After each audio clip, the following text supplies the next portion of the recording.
taking our lead on our intervention in the Cassandra Parker Premack versus Canada case intervention, which we're still waiting to hear about. And of course, Charles, you've been busy fielding things today. I see the mayor of Vancouver says he's up for banning handguns. Well, you know what? It's finally come home to roost. Everything we've been talking about for years now is now on the table. And this government, not my government, has basically exposed itself as something other than what Canadians expect from their government. There's words being bandied about like, tyranny and fascism. I think they apply in the circumstance.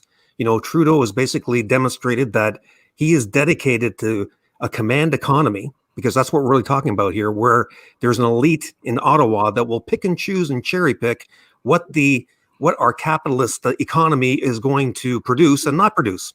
And this is a huge property grab. Of course it is, and that's what I'm saying. It's huge. You can keep your guns, but you can't pass them on. You can't, you won't be able to use them or anything like that. It's nonsense. But let's hear from Guy Laverne to tell us. He's had a look at the legislation today, and like the rest of us, every time you look at it, something nastier crawls out.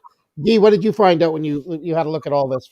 Well, there were a number of surprises.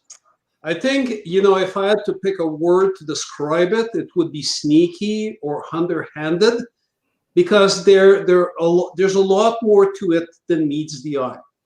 And I think what strikes me the most is the government is trying to make the cost or the burden of owning firearms ever more onerous and complicated, and for no good reason, because it doesn't achieve anything, but this discourages people from having firearms. So I think there's one thing that people are eager to hear about is what's happening with the all the firearms that were prohibited on May 1st by way of order in council. And the question, the answer to that is, we're not quite sure yet, because there is not a word in C-21 about the buyback, not a single word. And as a matter of fact, it appears that the government has changed course to some extent. They're now going to allow extremely limited grandfathering. And when I say extremely limited, I mean it. It's not going to be the type of grandfathering that we're used to, whether 12-6 or that type of grandfathering. It's going to be essentially a possession-only, non-usage, non-transfer grandfathering. So basically, they will allow people to keep their now prohibited firearms, provided they do nothing with them. And of course, they don't have the right to transfer them to anyone, not even their next of kin or family member or another person who would have the same grandfathering rights. So essentially, when that person either is no longer licensed or passes away, the firearm will have to be surrendered to the government. Yes, I noticed that as well. And I know many people who bought these items, these firearms, accessories around them, have participated in shooting activities, bought memberships in clubs, participated in business activities around all of this. Maybe they're engaged in training, all the rest of that. And all of that is basically gone. All of it's gone. Absolutely. And if you remember, in the past couple of months, Mr. Blair mentioned the fact that they would make the list of prohibited firearms evergreen. And indeed, going forward, whenever a particular firearm is going to become prohibited by way of regulation, the same rules will apply to that. It will become essentially an expensive paperweight. Yes, exactly. And I mean, it's an ever-expanding list, and I know that the members of the NFA out there are not interested in hearing about this buyback legislated theft nonsense. They want to keep their guns and they want to use them. Yeah. And this is a line in the concrete that people are not going to let it be crossed. And if I may intervene here, I think the only bright side to this is to the extent that people are allowed to keep them. If ever there were to be a change of government, and that government would be inclined to reinstate the right to use these firearms either at ranges or for other uses, we might be reverting to a more quote-unquote normal situation. But for the time being, it doesn't look good. So I want to jump in real quick. Okay. What scares me about this whole, you can keep them with limited to next to nothing. They become a paperweight. But how does that apply to non-restricted firearms? Right. So you're going to have to call in. You're going to have to call in, and you're going to have to register your non-restricted firearms. Well, guess what? At that point, they got your number. So now they know all the non-restricted firearms that were recently put prohibited that's out there. And the way this government's been so sneaky, I could see them in later legislation saying, hey, we tried it. It doesn't work. Gun crime didn't go down. We want to call back those prohibited firearms. And guess what? Now they know exactly what's out there. And I can see that being one of their tactics. And I can see that being one of Bill Blair's, sneaky moves with this, right? Before Charlie jumps in, I just want to say one thing. A lot of people are going around and saying, well, the problem's criminals, the problem's, across the line, the smuggling, this and that. None of that's the problem. This is ideological. This is a very much left woke driven agenda that's been going on for about 50, 60 years that has successively banned people's property and stolen its value from them. And it's not okay. Charlie.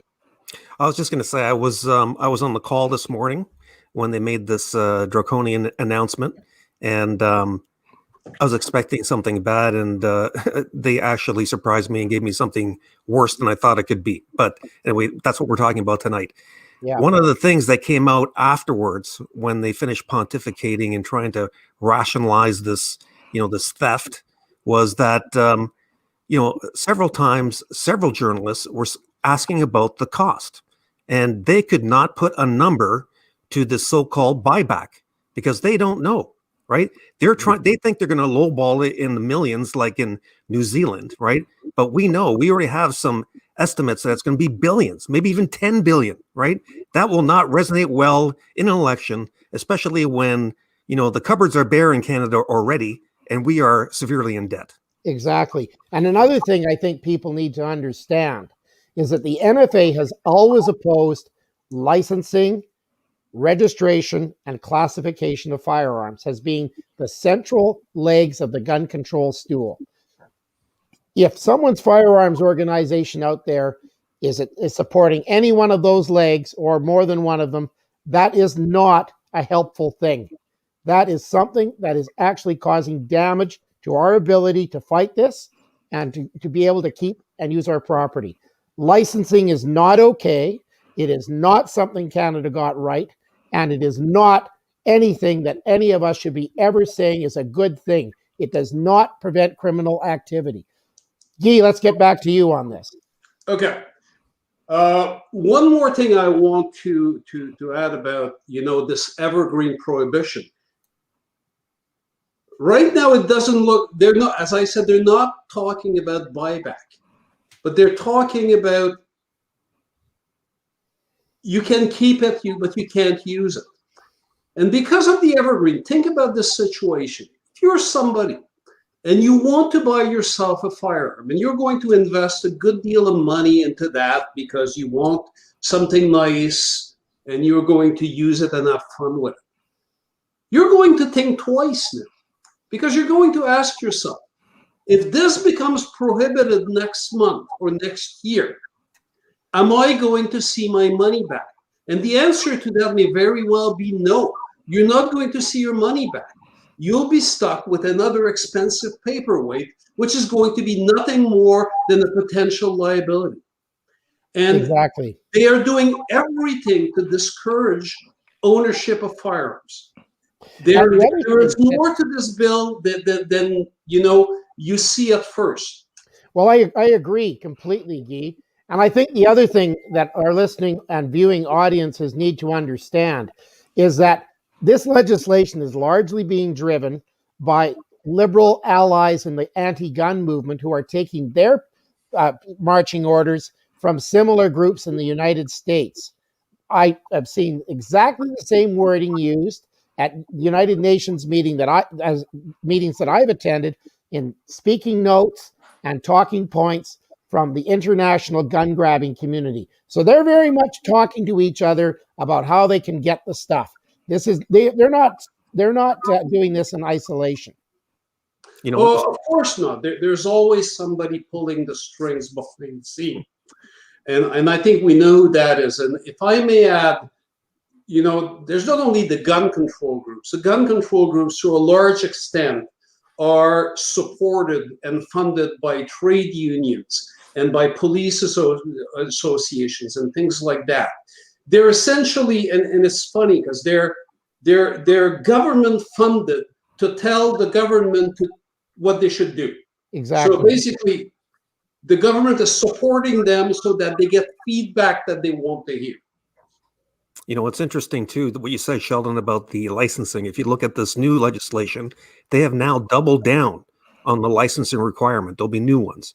Registration, more onerous, right? And of course, classification will be more generous and wide open to usher in even more confiscation. So like you said, those three legs, together work in combination to steal our property, right? Yeah. And people who don't understand the licensing part of that are missing the point, are actually supporting the liberal agenda.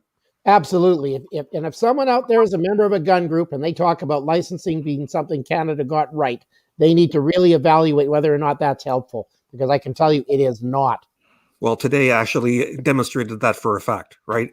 That's the way they know that you have at least some guns. So even if they're not registered, they know that you're a gun owner. So you're still a target. Exactly. Guy, please tell us more about this nastiness that they've done to us. Okay, there's a couple of things that are flying under the radar, but they're very interesting. As you know, over the last couple of months, Alberta has decided to appoint its own chief firearms officer. And they have been quite vocal about the fact that they didn't want the chief firearms officer to be, let's put it this way, as unfriendly to gun owners as they are in other jurisdictions. Yeah. What do you know? Yeah, this is where the Alberta C-21 is making a change to the Firearms Act to actually tie the hands of provincial CFOs. One of the things that provincial CFOs can do, they have rarely done it, but they can do it. They can issue authorizations to carry for the protection of life. Going forward, that will be the prerogative of the RCMP only. So they're taking that power away from the CFO because they're afraid that some CFOs are going to use it. And the reality is we're going to go back to a point where that power exists, but as a matter of fact, it doesn't, because the CFO has never used it and the RCMP is not going to use it. I think that for the time being, there's all of one ATC that's been issued for the protection of life in Canada. That was the latest count. So that is, again, very sneaky. That, they, on the one end, they pretend to accommodate the provinces and respect the will of the provinces by letting them have their own CFOs, but only so far as they do what the RCMP wants them to do. Yeah, it's very, very clear that there's not going to be any ability for a provincial CFO to have discretion on ATCs or ATTs. It's going to be completely done by the Commissioner of Firearms. They're told what to do, and that's it. Okay. Sheldon, I just want to say too that I've had a little experience with the ATC3 application, as you have, and other people as well too. And it's a sham, right? I mean, you can prove that the police cannot protect you from random crime, but they arbitrarily say no, you can't have an ATC3, right? But what's interesting about this being in this bill here is that I remember when they're actually talking about the new CFO in Alberta, And there's lots of banter about this, on the social media about saying, great, we're going to get somebody who's going to be pro-gun and we'll be applying en masse for ATC3s. Goes to show that the antis and the liberals are watching, and they're taking this information and translating it into these dubious laws. So, we have to be careful about, who we talk to, who we consult with. We've got things coming up, from probably some pretty dubious sources. And I think it may be just another mining exercise to further bury us. There's no doubt of that they want to bury us. And you know what? You got to never give up your guns, folks. Never, never, never. You've got to stand your ground. You've got to say no. You've got to contact your member of parliament. I don't care if it's a liberal, a green, NDP, conservative, whoever it is, or independent. And you've got to tell them that this is not okay and that you expect a strong statement that repudiates any involvement in this nonsense. This is theft of property on a massive scale. See how you like it when the government tells you can't own a 4x4 vehicle or anything running on gas and oil the next time you want to try that. This is a pretty draconian, authoritarian type of trick to pull in a country that's supposed to be renowned for its freedom and liberty. Yeah. One more thing they're doing is they're cracking down on handgun owners. And that's been brewing since the Danforth incident a couple of years ago, when the Toronto mayor started to ask for the power to prohibit possession of handguns in the within the municipality. And of course, that's going to do nothing about criminals. The only people they'll be targeting are the target shooters. So here's how this is going to work. C-21 doesn't address the power of the municipalities to enact a bylaw.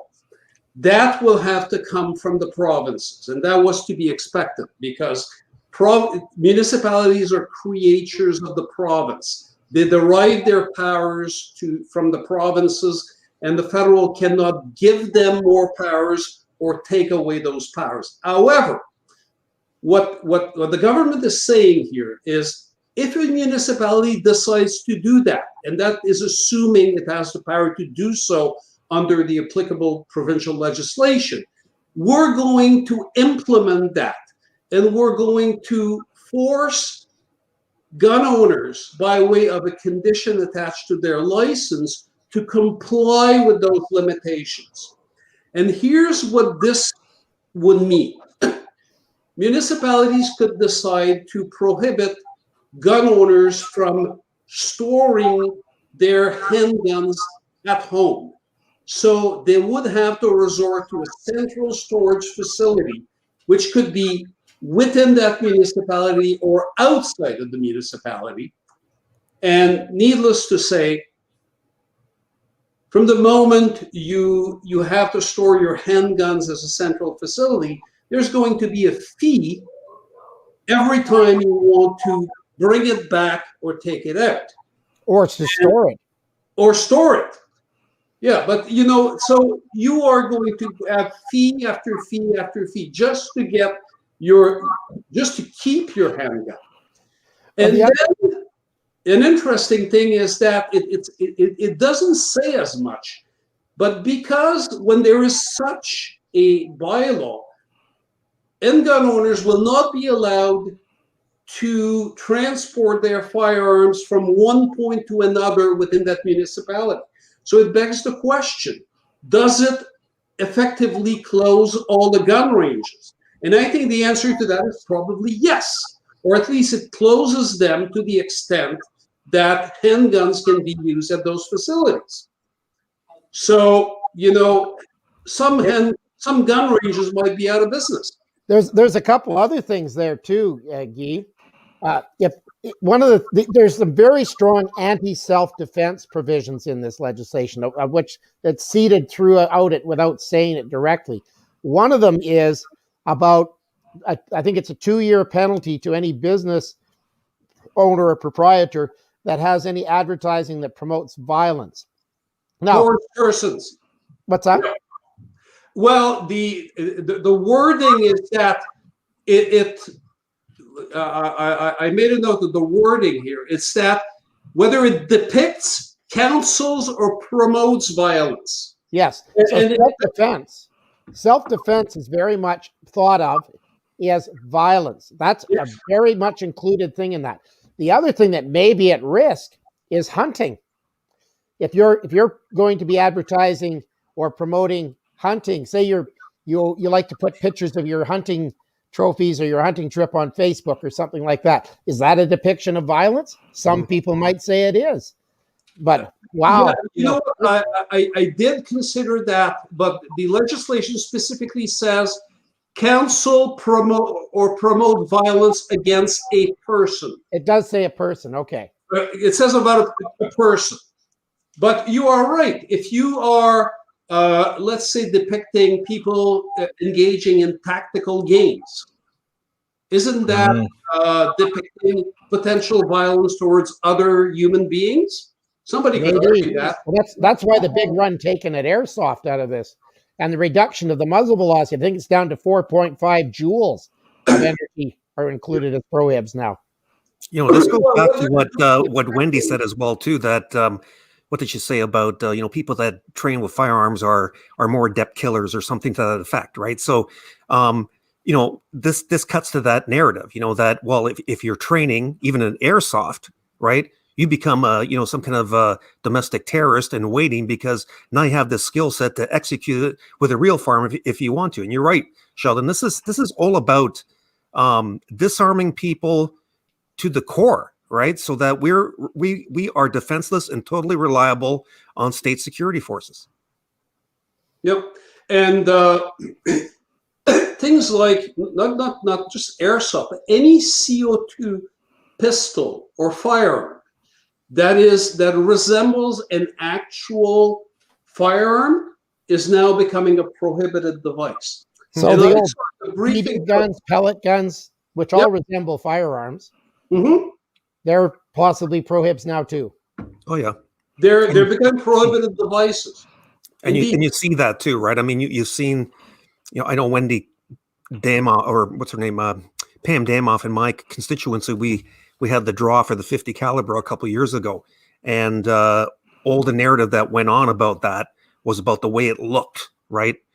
And it was a 50 cal, of course, right? But I know people kids who have gone to Canadian Tire and bought an airsoft a rifle that shoots little plastic pellets that looks like an AR-15, and she actually commented on that too, as it being a disconcerting thing as well too. So they want to re-engineer the whole thought about firearms and everything else. So this is going to go even deeper as we go. Yeah, absolutely. On the theme of handguns, and one thing that's well hidden in there, and there's been, if you look at the past couple of mandate letters to the Minister of Public Safety, you see traces of that.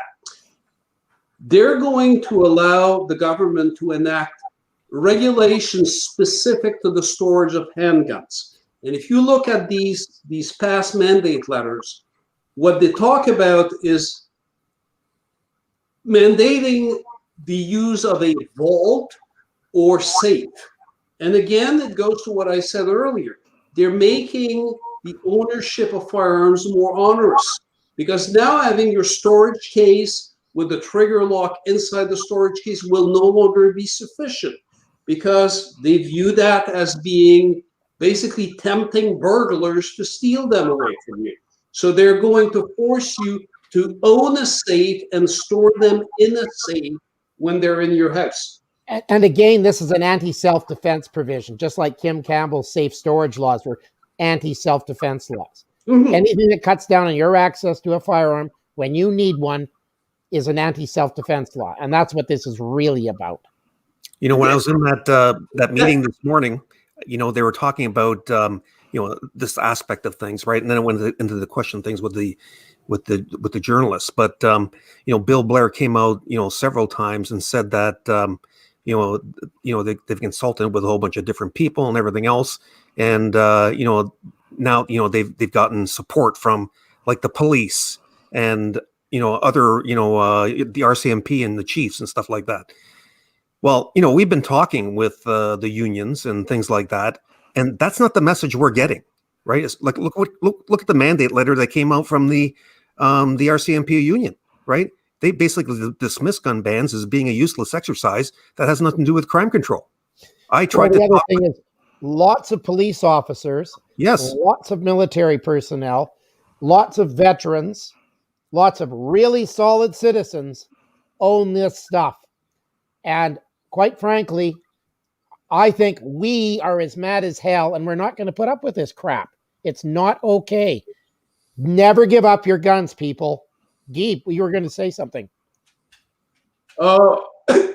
Yeah, Sheldon, I agree with you about, the anti-self-defense mentality. But again, I think there's more to it than that. They really want to drive up the cost of owning firearms. They want to make it burdensome. They want to force people to say, you know what, this is too much trouble. This is too burdensome. This is costing me too much money. This is, I just, I'm giving it up. That's it. I'm done. That's what they're aiming at. Well, that's what they did with C-21 back in the 1970s. Yep. There were lots of gunsmiths that left the business at that time. And I know of one who literally drove out in the truck with a whole bunch of his parts and accessories and just dumped them in the ocean because he said, this is something I can't do anymore. They want to get me. They're out to get us. And I mean, it's not paranoia when they really are out to get you. And C-68 was exactly the same thing, right?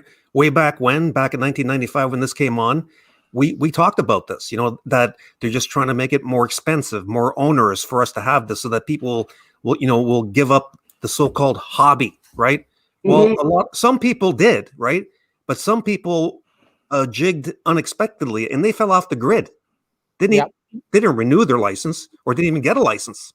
And the bulk of the people out there in Canada that have these firearms still, they're still off the grid, right? So that, this regulation, regulations work if people, comply. If it's a bad law and it makes no sense, people are going to opt out. Canadians will, despite what Bill says that we are going to, blindly just surrender our private property for no good reason. That is not going to happen. It never has happened. There's 22 million plus firearms in Canada, owned by between 4.5 to 7 million people. There are only 2.2 million with possession acquisition licenses. There you go. And I can assure you that the ones that don't have licenses are not bad people. They aren't. We know many. We know many. Yeah. But they were just smarter than the rest of us dummies that got licenses or got registered our stuff. One thing I want to bring up too about the this whole gun banning thing, right? And like I said, I was on the the call this morning. I was hoping to get a question in. I was surprised that they actually allowed me in the first place. But anyway, it's a different discussion. I want to ask, and there's provinces on record now. Actually, Saskatchewan and Alberta have already enacted legislation prohibiting their municipalities from adopting any federal gun controls. Okay. Mm-hmm. I've been trying to lobby Ontario to basically do this. And, and Ford came out basically in principle saying that he's against this. And my question to Trudeau for today, if I could get it in, was how is he going to coerce, these provinces that he has to go through and cooperate with, if they're not willing to cooperate, right? And in a quote said that he has means of forcing the provinces to do this. Well, the whole principle of that goes against the separation of powers and respecting our confederation. Exactly, because the provinces have equal status in confederation with the federal authority. Guy, you have more stuff for us on this. Yes. And one thing that shocks me as a lawyer is these new provisions regarding emergency prohibition orders. We already have prohibition orders in the criminal code and other so-called red flag firearms laws. Those are provisions that allow police and the government generally to intervene if they believe that somebody might be a threat to himself or others, given they have possession of firearms. Now, they've introduced what they call emergency prohibition orders, and it's very peculiar and it's a far cry from what we are used to in terms of due process, etc. And let me explain. First of all, when typically a person would be concerned about somebody else and the fact that they might be dangerous because of their access to firearms, in order to get a prohibition order or something done, they would have to go through the police. This legislation is eliminating that step. An individual will be allowed to go directly to a court and apply for a prohibition order against any one of us. And in order to do that, they don't even have to notify us or let us have a say in the matter. This will be done on an ex parte basis, which means a person goes to a court, and although you are concerned with the ultimate outcome of the order, you don't get a say about it. And the judge will be allowed, based solely on the evidence of that person and the concerns expressed, which may be not rooted in fact at all, a judge would be allowed to make that order. And then the first thing you're going to find out about it, because a police officer is going to knock on your door with the order saying, sir or lady, you are now under a prohibition order. And by the way, would you please tell me where the guns are, because we're going to go away with them. And that is going to remain in force for 30 days and potentially more, up until such time as there is a hearing on an actual long-term prohibition order against you under Section 111. This is authoritarian nonsense, which has no place in a free society. This is stuff we saw in Europe in the 1920s and 1930s. That's what this is. Or under communist regimes, when people would call the police and say, I think my neighbor so-and-so has, sympathies or whatever, and you know what? Why don't you do something about it? What's a common thing in this whole thing is the language that they use, right? It's misinformation, conflating one thing that does not relate with another and trying to make them into one. Remember what they said about, we want to take, these guns off the streets. And in the next breath, they say, we don't want to, affect law-abiding gun owners. Well, they sort of put one thing together and we are all in the basket. So law-abiding firearms owners are, terrorists in waiting, right? So, it's the way they form the ideas, and it's disingenuous. The people out there who don't understand this issue fully and are frankly ignorant on the file. I mean, they just lap it up because they don't understand, right? But they're duping the public, right? And I'm hoping one day that these people are going to wake up and realize that these people are bold-faced lying to them, right? And they're going to be, and they will stand up or just not vote, I hope, right? Or at least turn away from the liberals and vanquish this regime once and for all. Yeah. Charles, you have a very good point, because as much as they say that they are going to leave hunters and law-abiding gun owners alone, the entire bill is about law-abiding gun owners. Exactly. In the whole bill, there are two provisions that pertain to actual criminals. One is they create a new crime for someone who alters the capacity of a magazine so that it becomes a prohibited device. By the way, it was already a crime because possessing that magazine was in and of itself a crime under Section 91. But now it's going to be two crimes. Yes. Altering the magazine and possessing it. And the interesting thing is that the crime of altering the capacity of the magazine is one of those crimes that is now going to carry a mandatory prohibition order under 109. Yes. The only other change that actually affects criminal activity is that for 5 specific offenses of the criminal code, they have raised the potential maximum sentence from 10 to 14 years. That's it. I saw that as well. Yeah. Those are, and of the entire bill, these are the only two items that have to do with actual crime.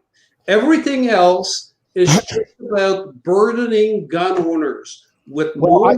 I would argue that the magazine capacity limitations are a direct attack and burden on firearms owners, and they have been since they were brought in by Kim Campbell. And that these are provisions that I am looking forward to seeing a conservative government repeal. This is something we mention every time we meet with them, that magazine restrictions are not okay. But we've got huge fish to fry with this mess. Yeah. You know, there's one other aspect of this, Guy, and I want you to speak to this and correct me if I'm wrong, was the the straw purchases provisions that they've got in there, right? And it's very general, right? And we've been in talks with people out west and about the straw purchasing, and it can be a problem. And for people who don't understand, gangs will recruit newbies. They'll get their firearms license and they'll go out and buy a whole bunch of guns for the gang. And so they'll get red flagged eventually. They get hit, but they still get the guns. Okay, so that can be a problem, right? So I see that as a crime fighting measure because it's really going against the whole tenet of being a good citizen. But I just want to get your view on things. Okay, straw purchasing was already illegal. By and large, it is. Again, I think a lot of and there is not a lot in here about straw purchasing. To the extent that straw purchasing is weapons trafficking under Section 99, they've toughened the penalties. Yes. One of the other things they've done is they have officially authorized the Canadian Firearms Program to communicate information about potential straw purchasing to police forces. Between you and I think that's smoke and mirrors, because all the information that contained within the Canadian Firearms Program as to what the gun owner owns, when they bought it, who they transferred it to, all of that is already accessible to police forces across the country. All they're doing now is they're making it official, because that information was already being shared with all police forces anyhow. But it appears, or the Liberals want to make people believe that they're actually doing something when in fact they're merely reiterating what's already there. So basically, to sum this whole bill up, they're doing nothing to combat crime and firearm crime in Canada. They're just attacking the law-abiding firearms owners. Yeah, indeed. Other than toughening the maximum sentences on those 5 offenses, there's absolutely nothing in it about crime. Nothing.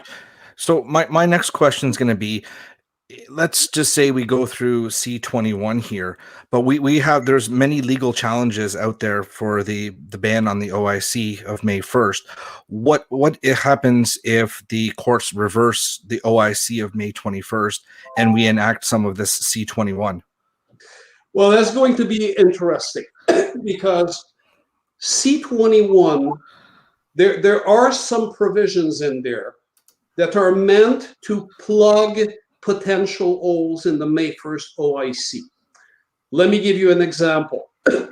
I've always been of the opinion that one of the main flaws of that OIC is that it goes against the spirit of current firearms legislation.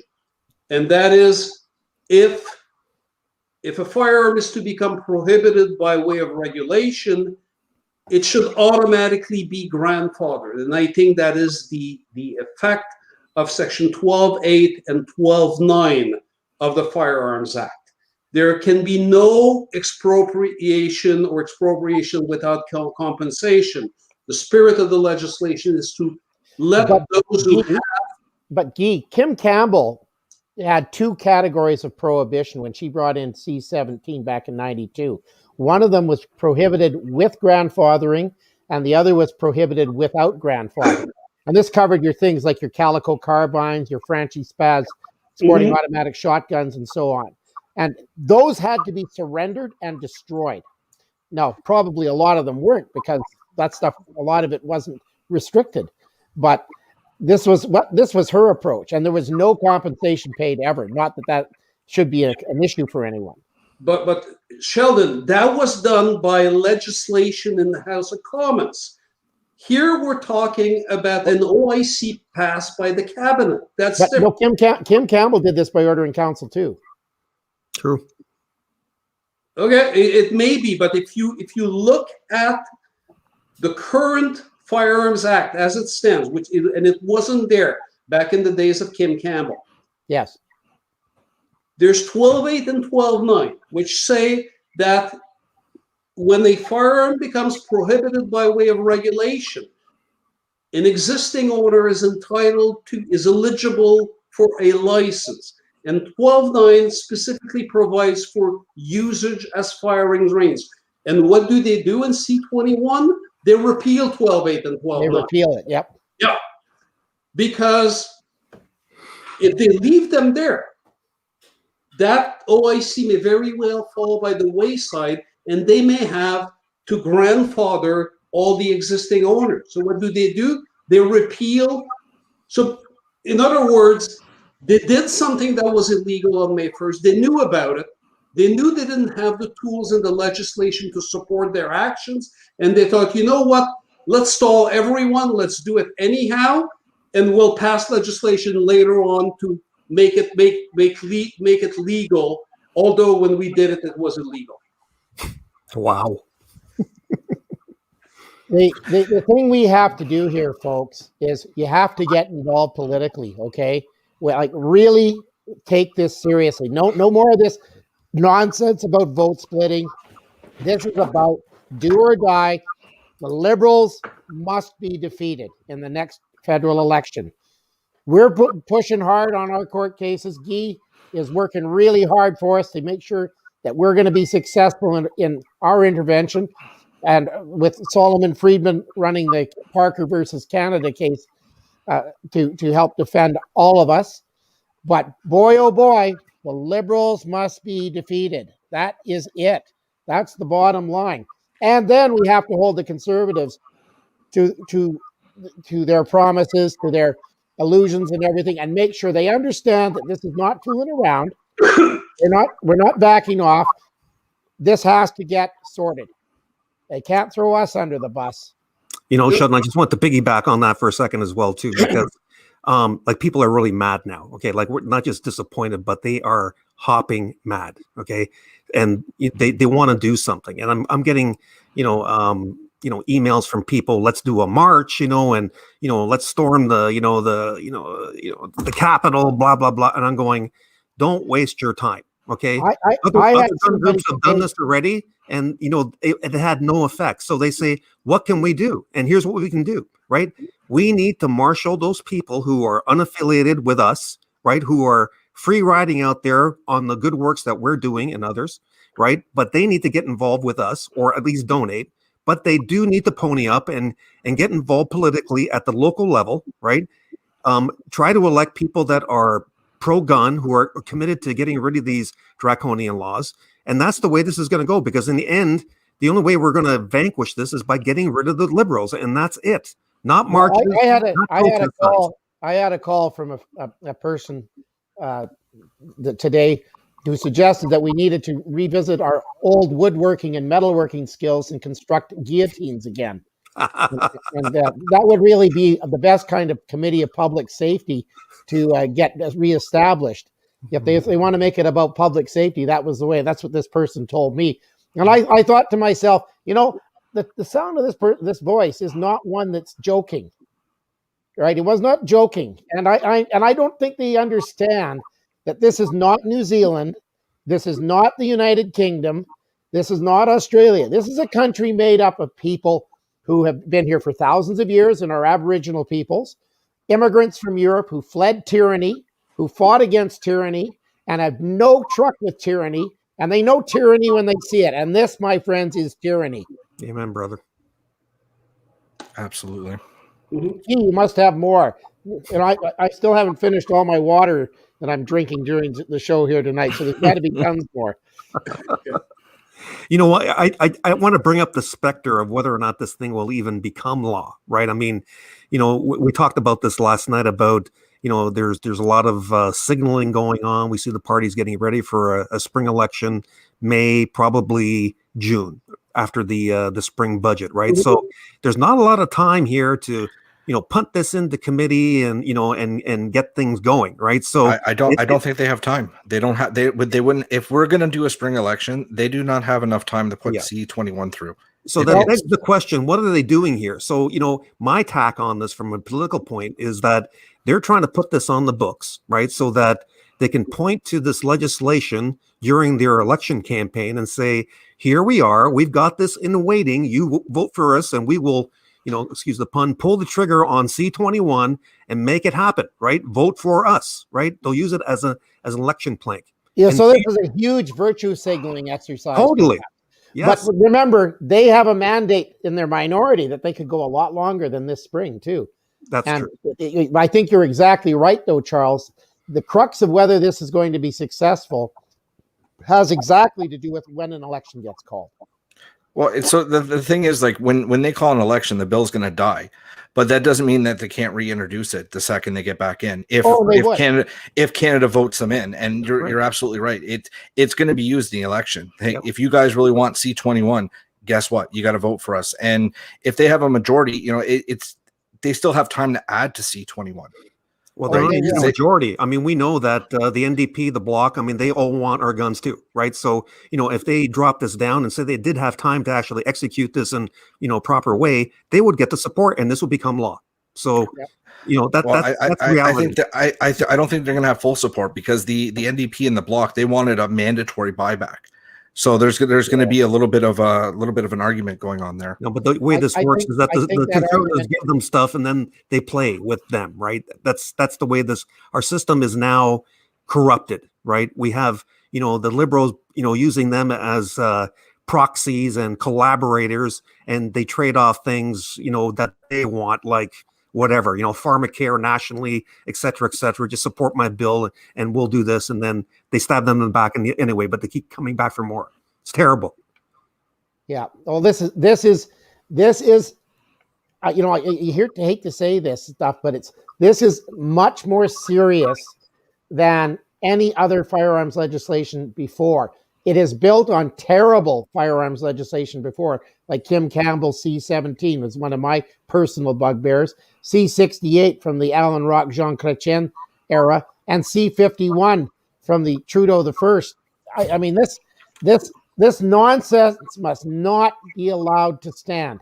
And we're looking for strong leadership and strong statements from the Conservative Party of Canada with regards to this legislation. Charles, Jordan, and I are going to be meeting with staffers tomorrow to discuss our take on this. And I know that they are listening to what we're saying very seriously.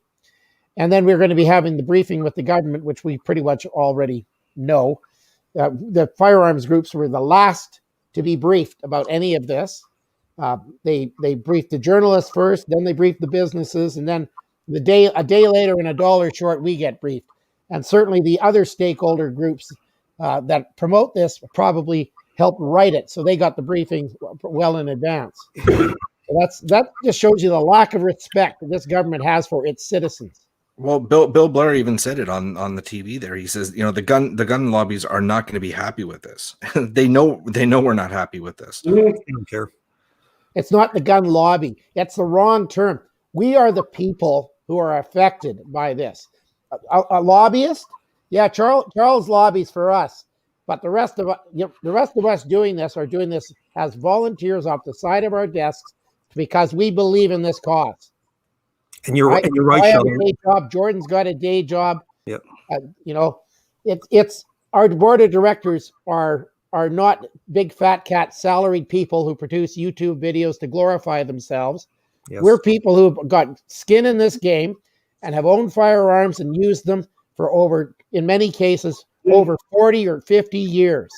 So this is not something we got into as a job, after being anti-gun or something and flipping over 10 years or so ago. Yep. Well, once again, and Jordan, you make it. you make a good illustration here about the liberals are very good at crafting, these statements and words, right? Alt-right and extremist this and white supremacist that, and this and that and the other thing. And you know what? A lot of the conservatives are using the same narrative, and I'm constantly trying to correct them. These are liberal inventions, right? For you to go along what they're doing. And I'm not talking to you directly, Jordan, but I'm talking to the audience out there. Do not get into the habit of using their rhetoric. It's designed for them to win and to divide us so that we become weaker. If you use their narrative, you will follow their path, and that does not lead to our victory. It leads to our defeat. Absolutely. And it's also like the buzzwords they're using too, assault style rifles, weapons. They mention it weapons. When they say weapons, it sounds evil, right? Like I even noticed watching today, like Bill Blair, he went to say firearms and he quickly caught himself, and it was weapons.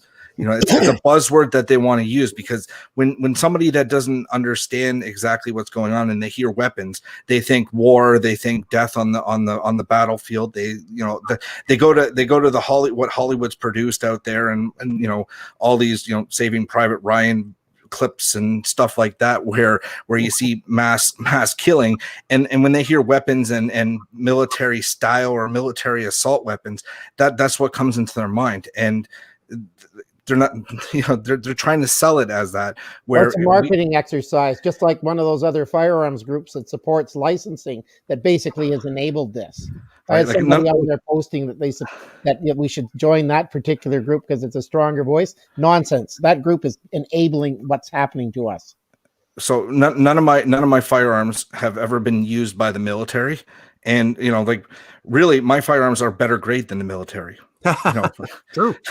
Well, I have it's true. Firearms that have been used by the military, and a lot of them are covered under Article 303. Oh yes. And once again, it's not the gun anyway, right? So it's the operator. So if you're intent on doing harm, you could do it with a rented van with fire or a knife. So the tool is irrelevant. Exactly. Guy, what else do you have for us? Well, two more things, and they both pertain to the same topic. We all know the narrative and the way that Canadian firearms law views ownership of firearms. They keep telling us it's a privilege, and the understated part of that is because they view that as a privilege, they view that as something that can be taken away at any given time. And there's two main changes that affect licensed gun owners in C-21. And that's over and above the temporary prohibition order that I mentioned earlier on. The first one is, we already have that. Your license may be revoked at any time for any good and valid reason by CFO. That already exists. However, currently, if you are in the position when either your license doesn't get renewed or your license gets revoked, you have the ability to challenge that before a provincial court. And while you're challenging, you get to keep your firearms, although you can't use them, but you get to keep them. They're changing that.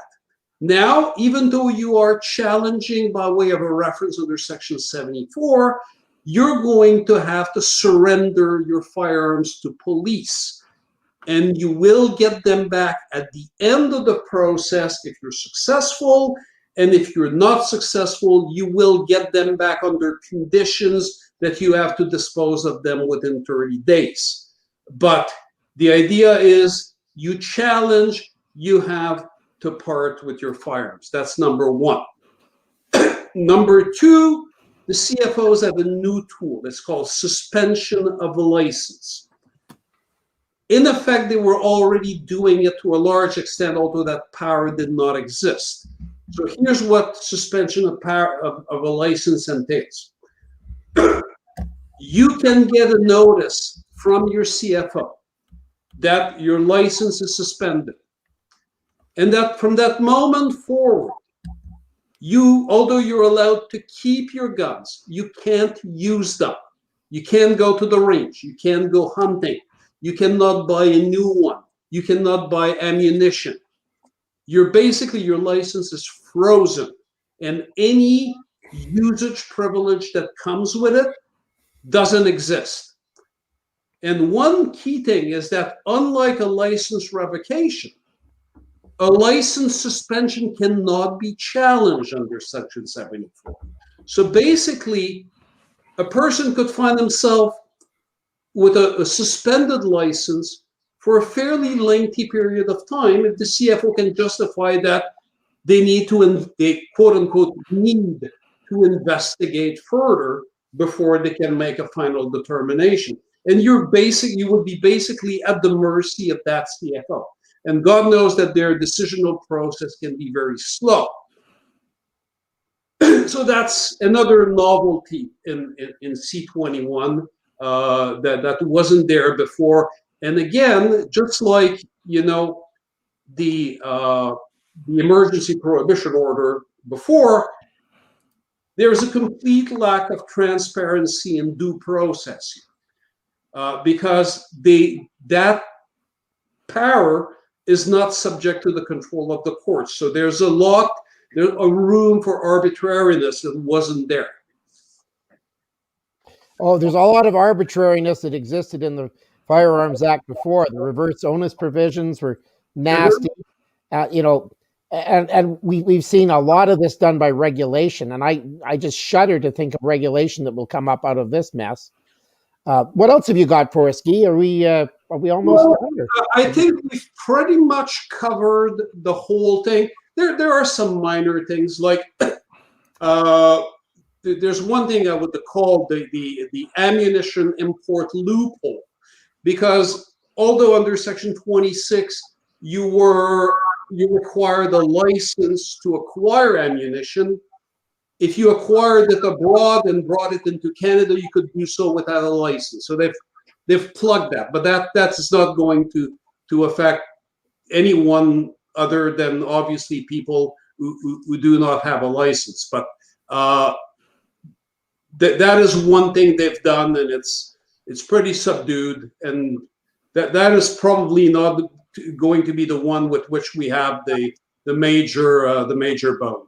But have they banned any ammunition in this round? No, there has been no new prohibited ammunition. Okay. The only thing regarding ammunition is the fact that whenever you're going to import ammunition, assuming that the COVID restrictions cease it one day and we're able to cross the border, then you're going to have to show the license to a customs officer in order to bring it in. But that is it's not an import license, it's going to be a regular firearms license. Okay, well, there have been a lot of questions that people have been asking about what do we do. Now, we've been saying what we need to do throughout this. And there are people who want to refight the Conservative leadership contest. There have been issues about, should we vote for PPC or this or that? Well, I'm sorry. Let's be realistic here, okay? Like, totally realistic, and look at, in terms of electoral success. If the objective is to ensure the defeat of the Liberal Party of Canada in the next federal election, look in the mirror and tell me who is best poised to defeat that party. And the answer is there is only one choice, and that is the Conservative Party of Canada. Now, if the Conservative Party of Canada is willing to support us on this, then that is the best choice. If they're not, then they're no different than any of the other options. So I think what people need to do is get involved in politics in a big way. They need to stand behind NFA and support us in this fight. And that is time or money. It's what it's always been. If you don't have money, put in some time. If you don't have time, throw in some money. And we need to be able to fund things like Guy Laverne's excellent work to fight this in the federal court, along with Solomon Friedman. Your dollars are funding our donations to Cassie Parker Premack in support of her case, which we have said we would fully fund, and we have committed to do that and are doing that. We've received some excellent donations. I think even from the CSSA put in a large donation to help support that fight, and thank you to them for that, Tony and all of the folks over at CSSA. A little shout out to you there. And I've got to say, it's all up to all of us as individuals to contact our members of parliament to express our extreme anger in a polite way. Be polite about it. It's not necessarily your MP's fault, although it very well might be if you have one of the Liberals there, and tell them what your voting pattern is going to be based on this. There are Liberal MPs out there who are shaking in their boots, knowing that their seats are in jeopardy because of this. Mm-hmm. This is going to be a huge problem for them. Gun control is something that a politician either wins big on or loses big on.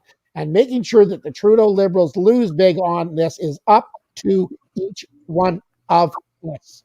It isn't up to anybody else. Okay. One thing I'd like to add, and it goes to one of your earlier remarks. This, for now, is proposed legislation. And it's coming into effect maybe a long way down the road, if it ever happens. And meanwhile, the court action in the federal court is running its course.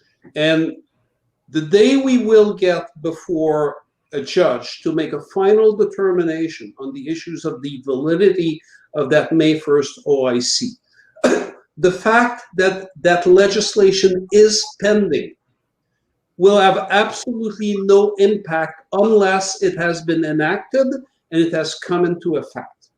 And to a certain extent, it is a foot race between the court system and the legislative process. And the Liberals know that. But as somebody remarked, they might want to actually do an election on the back of this. So this will not necessarily pass before Judgment Day arrives. And the idea, I think, is to push the process through the court so that we can get a determination without having the government plug the holes or plug the frailties of that OIC through legislation like this. Great words. Thank you. Absolutely right.